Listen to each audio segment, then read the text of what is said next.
Okay, so there's been two tragic incidents in recent days that are not direct, are not related to one another, but they have both been in the media. The first incident that I'm going to talk about was the Chapel Hill shooting in North Carolina, in which three young Muslim students, um, a family I believe, were shot dead by a man, and it's still being debated as to what exactly his motive was. The second incident occurred earlier today. Well, at the time I'm making this video, it would be yesterday. Um, whereby I haven't followed it closely, but it's my understanding that there's been a shooting involving several different victims. There was a Jewish person and a cartoonist, Swedish cartoonist, Lars Vig, shot dead at a cafe in Copenhagen. And then the terrorist responsible has been shot as well. Now, one thing that came up after the Chapel Hill shootings, and it's coming up again now, is this idea that the media doesn't care because the people involved were Muslims. I think this is a strange claim to make, because in a country that has the sort of gun violence that the United States has, and I believe it is a very big problem in America, this incident is getting a lot more attention than some others that would involve three fatalities. I mean, quite frankly, spray shooting seems so common in the United States that there are many others that don't get the same level of attention. It may well be that this didn't instantly get sort of prime time coverage on Fox News or other networks, but it was covered. How do I know that? Because I know of it. I know of the event, and I know of it through mainstream media, not from sort of independent sources. I know it from the BBC, from CNN. So if they're not covering it, that's basically inconsistent to say that they're not covering it, but then to use them as a source for showing, that's where I got the information from. So what I am noticing here is that there is this victimhood mentality that builds up whenever there are incidents involving Muslims. Now, it has to be said, this case is ongoing, and it's still not established, from what I gather, what exactly this guy's motive was in shooting these three young people. We can all agree he's a thug, and he's taken three young lives, and he should be punished with a very long custodial sentence. But I am of the view that this guy was a gun nut, and anyone could potentially have been his victim. I mean, on his Facebook, apparently he railed against gun control groups, so I wouldn't be surprised if this guy was just yet another spray shooter with an obsession with guns. His wife said that it was a dispute over parking. Now, I'm not saying that the fact that students were Muslim is irrelevant. It might well be that this was a hate crime, I don't know. So I'm not saying it wasn't that. What I am saying is unless that is explicitly clear that that is the reason, then it's just conjecture. With the Denmark incident, with the Copenhagen incident, the people who are targeted was a Jewish person and a cartoonist who, as I understand it, had drawn a depiction of the Prophet Muhammad. Now, likewise, all the details need to emerge, but it seems quite plausible that it is an Islamist attack, a copycat incident of the Charlie Hebdo attacks in France. With both cases, obviously the details are still emerging, but I think that there is something that develops here, which is, I would call it, a victimhood mentality from a lot of Muslims. This idea that there's some big conspiracy against Muslim suffering. Well, there's a big difference in what we're seeing here. What happened in North Carolina, so far, from what we know, seems to be a spree shooting. If it transpires that this was a hate crime, then that's what it is, and that's what it should be called. And yeah, I would call it an act of terrorism. But, if you're not going to call the Aurora shooting an act of terrorism or Sandy Hook an act of terrorism, then this isn't an act of terrorism either. So I just don't buy the conspiracy theories that there's some sort of agenda against Muslim suffering. And that's not to trivialize this. It's an awful crime that's happened. That isn't trivializing, it's just trying to recognize what we're seeing. Violent radical Islam, on the other hand, is a real ideological problem. Now, gun nuts are basically influenced by soft gun laws and an obsession with guns.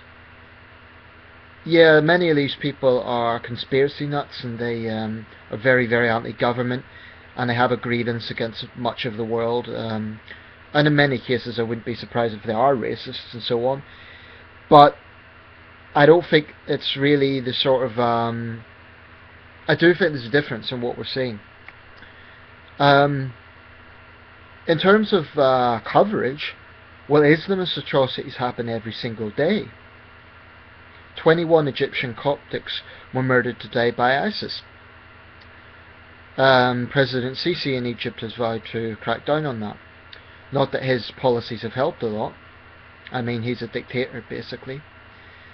I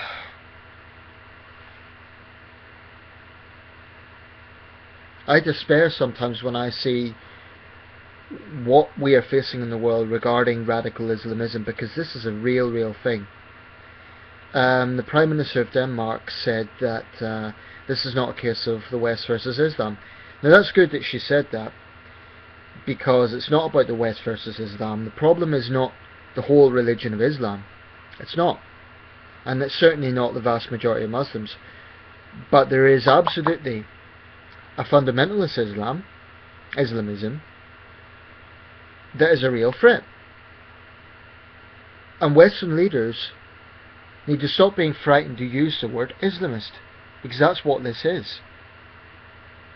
And if I'm going to make an analogy with the Chapel Hill shooting, then President Obama and others should not be afraid to speak out about America's problem with gun violence.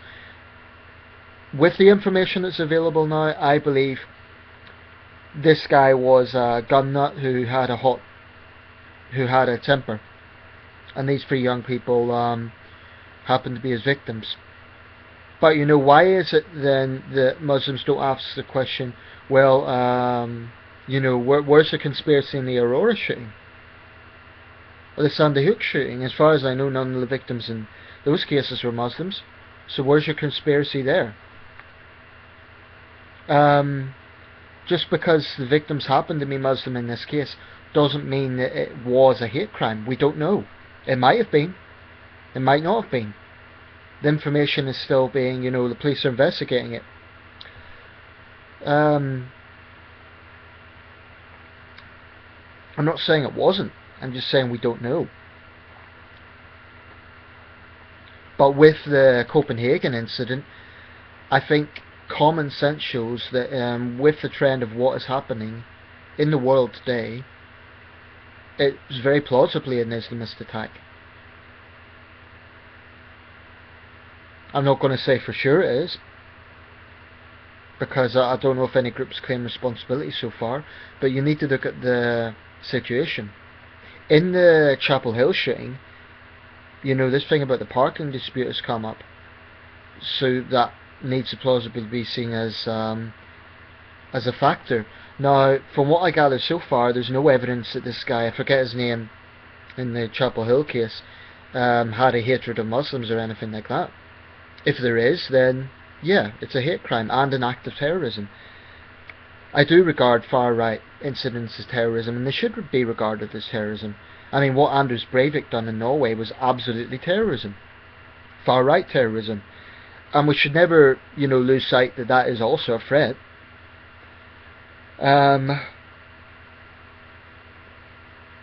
But before playing the victimhood card and trying to capitalise out of these young people's deaths, I think Muslims who are buying into conspiracy theories and trying to make out that there's some sort of Western agenda, media agenda against Muslims. They need to really look at all the facts, and also look at what is being done in the name of Islam, which they continuously try to claim has nothing to do with Islam. I think that's insulting to, frankly, people's intelligence and to common sense.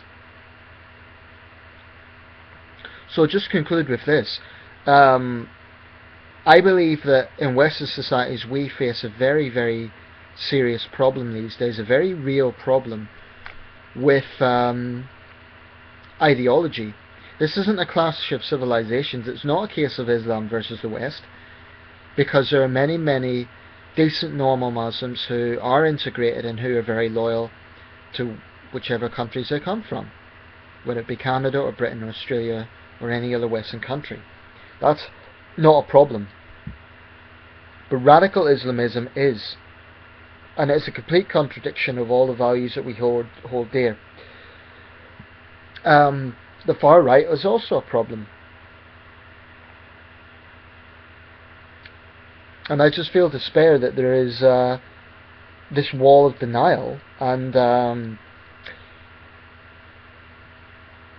yeah, anyway, that's all I want to say about this. Let me know if you've got any thoughts on this. Do you agree that there is a victimhood mentality out there among a lot of Muslim people, that there's some sort of agenda against Muslims, which I believe is not the case? Do you disagree with me? If you do, please say why. What evidence would you suggest for if you do believe that there is an agenda against Muslims? I don't believe there is, because for one thing, every time there is an Islamist attack, Western leaders go to pains to stress that it is not about Islam versus the West. It's not like they pander to populism about it. In fact, it could be argued that they are not being honest enough about the problem in regards of using the word Islamist. Let me know your thoughts.